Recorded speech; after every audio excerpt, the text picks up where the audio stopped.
Hello，大家好，欢迎大家来到今天的视频。សួស្តីអ្នកនរគ្នាថ្ងៃនេះគឺស្វាគមន៍មកកាន់វីដេអូមេរៀនថ្មីរបស់យើងថ្ងៃនេះគឺយើងនឹងរៀនអំពីការសួរឆ្លើយខ្លីៗចាសម្រាប់បងប្អូនដែលគាត់ទើបតែចាប់ផ្ដើមរៀនភាសាចិនក៏អាចមើលវីដេអូមួយនេះបានចាអញ្ចឹងឥឡូវយើងចាប់ផ្ដើមជាមួយនឹងការរៀនភាសាចិនរបស់យើងទាំងគ្នាណា OK，好的，我们开始吧。这នៅក្នុងវីដេអូមេរៀននេះគឺ老師នឹងធ្វើការប្រកបនៅភាសា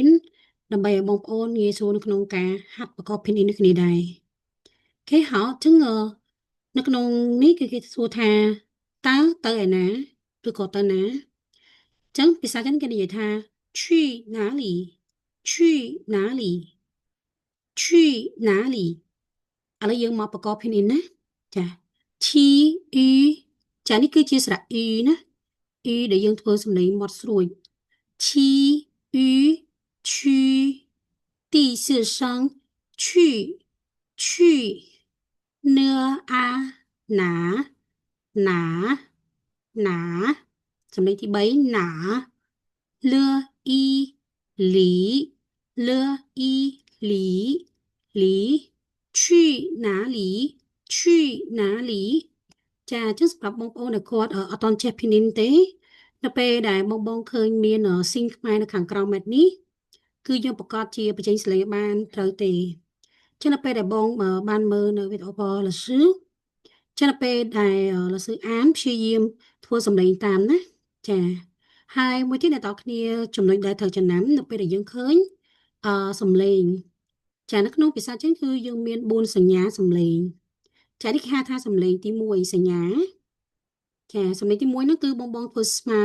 ឧទាហរណ៍ថា去ទៅដែរប៉ុន្តែជាសំឡេងទី2ឈឺឈឺអូខេចាបន្តមកទីគឺនេះគឺជាសញ្ញាសំឡេងទី3នៅពេលដែលបងបងឃើញសញ្ញាសំឡេងទី3បែបនេះគឺយើងប្រកាសជាបញ្ចេញសលេងបានត្រូវទេចឹងនៅពេលដែលបងបងឃើញសញ្ញាសំឡ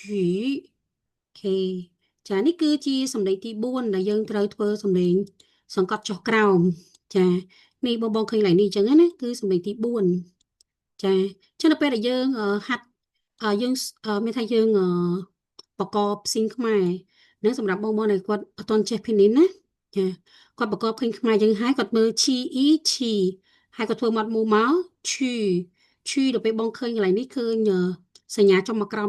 ទី3ណាចាហើយមួយទៀតអ្នកនរគ្នាចំណុចដែលត្រូវចំណាំនៅពេលដែលយើងឃើញសំឡេងណ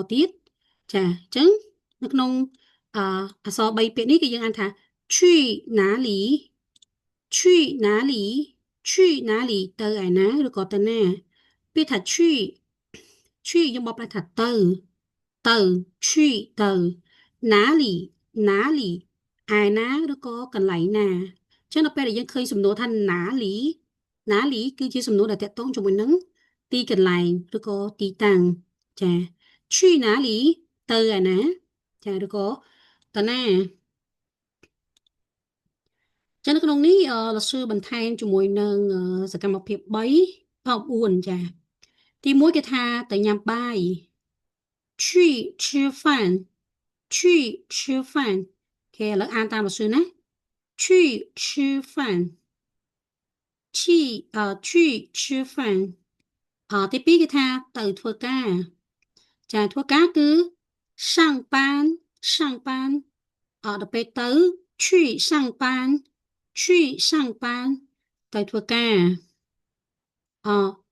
买菜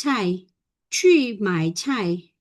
去买菜okay តើឥឡូវយើងមកបកកភេទនេះទាំងអស់គ្នាណាចាឈឺនេះមិញយើងបានហាត់បកកហើយឈីអ៊ឺឈឺឈឺសំឡេងទី4ឈឺអូខេឈឺចាភេទនេះយើងអានថាឈឺឈឺឈឺអូខេ four and fan four and fan 第四声饭饭吃饭吃饭ញ៉ាំបាយ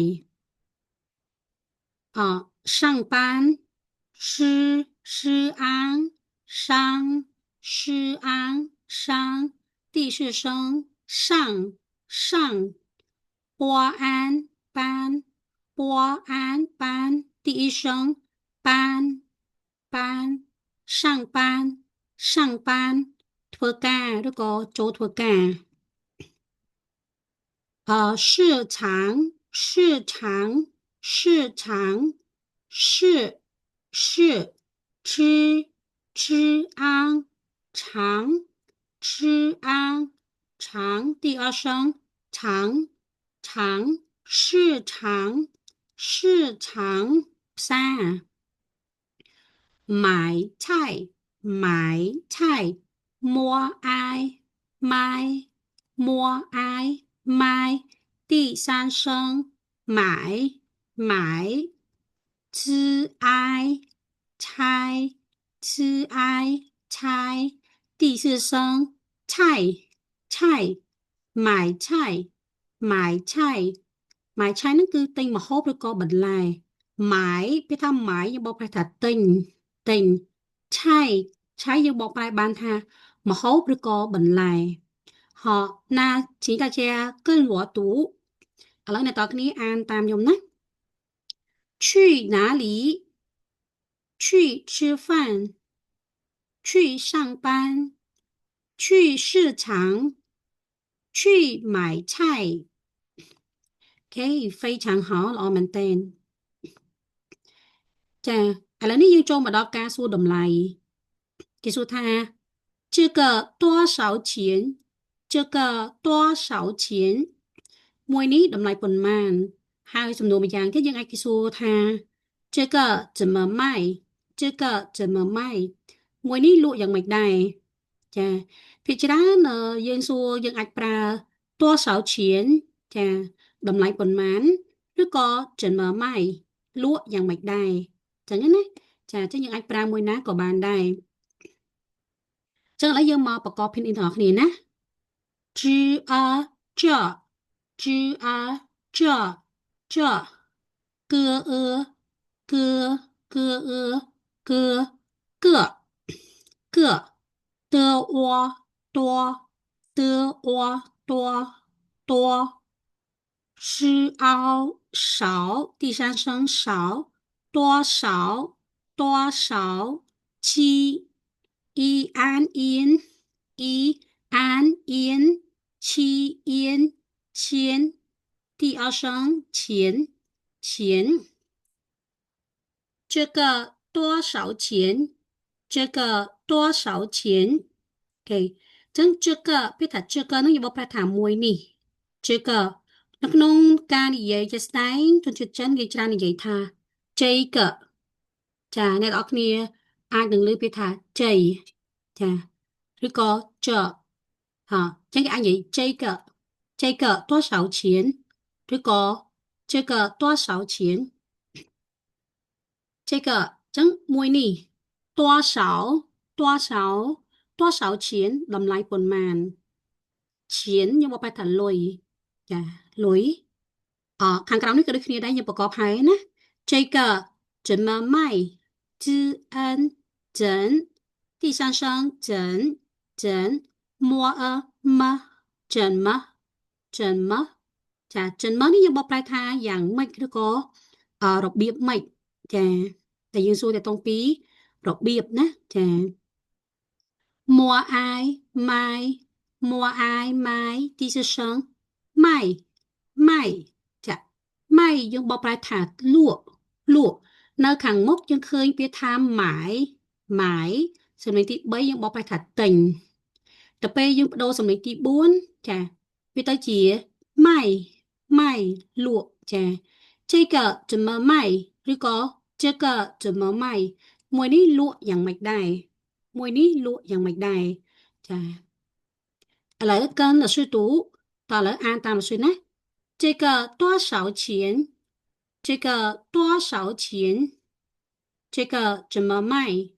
这个怎么卖 OK 8000 瑞尔8000 瑞尔8000 瑞尔8000 រៀលចាពណ៌អាប៉ា千千8000នេះគឺ8000ប៉ាគឺលេខ8ឈៀនគឺខ្ទង់ពាន់ចាអញ្ចឹងខ្ទង់ពាន់គឺមាន03ណាអញ្ចឹងប៉ាឈៀន8000 royal អូខេ royal ហ្នឹងគឺរូបិយប័ណ្ណរៀលរបស់យើងណាយើងអានថា royal អូខេ royal 8000រៀលបើសិនយើងចង់និយាយជាដុល្លារវិញគឺយើងប្រើ美金mua a 美金ហ្នឹងគឺលុយដុល្លារណាអញ្ចឹង8000បើសិនយើងគិតជាដុល្លារយើងគិតខ្សែកូដទៅណាវាស្មើនឹង2ដុល្លារអញ្ចឹង2គឺយើងនិយាយថា两លឺអាំងលឺអាំង2美金ស្មើនឹង2ដុល្លារគេហៅចឹងបើសិនជាបងប្អូនទាំងអស់គ្នាត្រូវការសៀវភៅដែលជាសៀវភៅមូលដ្ឋានគ្រឹះសម្រាប់អ្នកដែលគាត់ទៅចាប់ផ្ដើមរៀនភាសាចិនឬក៏អ្នកដែលគាត់ចេះចិនតិចអីគាត់ចង់ពង្រឹងបន្ថែមជាមួយនឹងសមត្ថភាពភាសាចិនគាត់អាចជ្រើសរើសយកនៅសៀវភៅមូលដ្ឋានគ្រឹះភាសាចិនបានដែលយើងរៀនពីព្យញ្ជនៈស្រៈនៅក្នុងភាសាចិនហើយយើងរៀនបានជាមួយនឹងឃ្លាខ្លីៗហើយនឹងពាក្យដែលទាក់ទងជាមួយនឹងសកម្មភាពប្រចាំថ្ងៃរបស់យើងផងដែរអញ្ចឹងបើសិនជាអ្នកតគ្នាទៅការសភៅបែបនេះឬក៏សភៅបែបសន្ទនាពាក្យបច្ចេកទេសការងារអីអាចធ្វើការតាក់ទងមកFacebook page ឬក៏នៅក្នុង Telegram ដែលខ្ញុំដាក់នៅក្នុង description អញ្ចឹងណាអូខេហើយ我们继续តើយើងបន្តទៀតចាចឹងបន្ទាប់ពីយើងបានរៀនជាមួយនឹងពាក្យហើយនឹងឃ្លាខ្លីៗឥឡូវនេះយើងចូលមកសាកល្បងនៅក្នុងការនិយាយវាទៅជាការសន្ទនាគេថាហាត់និយាយជាក់ស្ដែងណា培训情景对话ចា我要去市场了ខ្ញុំត្រូវទៅផ្សារហើយ我要去市场了ខ្ញុំត្រូវទៅផ្សារហើយខ្ញុំ要ត្រូវ去ទៅ市场ផ្សារលក់ហើយតែយើងប្រើនៅខាងក្រោយប្រយោគហ្នឹងគឺចង់និយាយថាសកម្មភាពរបស់យើងហ្នឹងគឺចាប់ផ្ដើមធ្វើហើយដំណើរការហើយអញ្ចឹងណាចា我要去市场了ខ្ញុំត្រូវទៅផ្សារហើយ老板这个蔬菜怎么卖老板这个蔬菜怎么卖តកែបន្លែមួយនេះលក់មិនដែរ老板តកែថៅកែណាអ្នកទាំងគ្នាចាំមែននៅខាងមុខ老师ប្រាប់ថាកន្លែងនេះយើងអាចនិយាយថា对គឺយើងអាចនិយាយថា这个蔬菜បន្លែ怎么卖លក់មិនដែរលក់យ៉ាងមិនដែរ老板这个蔬菜怎么卖ឬក៏យើងនិយាយថា老板这个蔬菜怎么卖ចា一公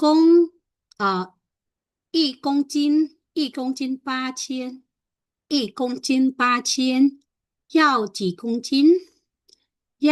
公斤1គីឡូ8000រៀលត្រូវការប្រមាណគីឡូដែរ1公斤នឹងគីឡូក្រាមទៅពេល1公斤1គីឡូក្រាម8000要几公斤ត្រូវការប្រមាណគីឡូ1公斤就好吧1公斤就好吧1គីឡូបានហើយចាមានន័យថាគាត់ទិញតែ1គីឡូទេ1公斤就好吧អូខេហើយទៅអញ្ចឹងមេរៀនរបស់យើងគឺបានមកដល់ទីបញ្ចប់ហើយអរគុណអ្នកនរគ្នាសម្រាប់ការទស្សនានៅមេរៀនមួយនេះពីដើមរហូតដល់ចប់បើសិនជាអ្នកនរគ្នាពេញចិត្តនៅវីដេអូមួយនេះកុំភ្លេចធ្វើការជួយ like share ឲ្យបានច្រើនផងហើយបើសិនជាអ្នកទាំងអស់គ្នាមានសំណួរកន្លែងណាអាចធ្វើការ comment នៅខាងក្រោមវីដេអូមួយនេះយើងជួបគ្នានៅវីដេអូក្រោយទៀត好的现在感谢大家我们下次见拜拜